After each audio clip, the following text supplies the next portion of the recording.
پاکستان کی سیاست کے بارے میں، پاکستان کی ترقی کے بارے میں، پاکستان کی خوشحالی کے بارے میں آج پاکستان کا ہر فرد پریشان ہے۔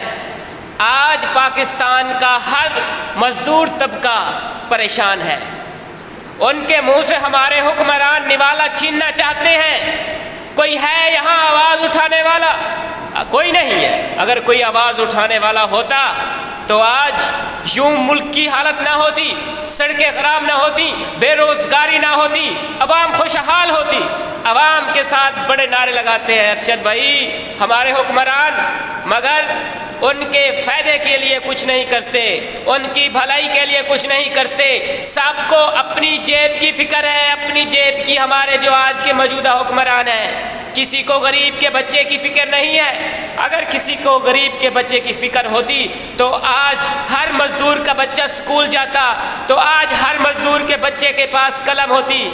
کہاں قلم ہے؟ نہیں ہے نا قلم۔ کیوں نہیں ہے؟ وجہ یہ ہے کہ وہ آج کے ہمارے موجودہ حکمران نہیں دیکھتے مزدور کے بچے کو، سکول جاتا ہے نہیں جاتا، مزدوری کر رہا ہے 5-6 سال کا بچہ، وہ اس کے ہاتھ میں قلم کی بجائے مزدوری کا ہتھیار پکڑا دیتے ہیں۔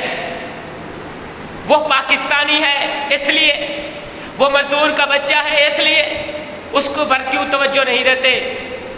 انہیں تعلیم کا معیار نہیں دیتے، ان کو وسائل نہیں دیتے۔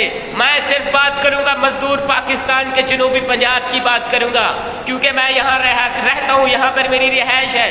میں ہر پاکستان کے مزدور بچے کی بات کروں گا، میں ہر پاکستان کے مزدور بچے کی بات کروں گا۔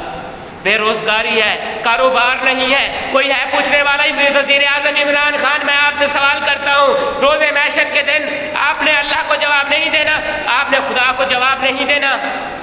مہنگائی، غریب کیا کرے؟ ایک ٹائم کا کھانا غریب کو ملتا ہے، ایک ٹائم کا۔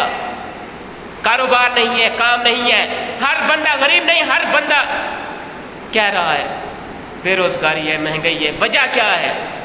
آپ کو اللہ تعالیٰ نے اقتدار دیا، آپ کا فرض بنتا ہے مزدور کی سنیں، غریب کی سنیں۔ آپ کو میں دکھاؤں گا اپنے ضلع مظفر گڑھ کی حالت، وہاں پر پسماندگی کتنی ہے کسی کو پتہ ہے؟ نہیں۔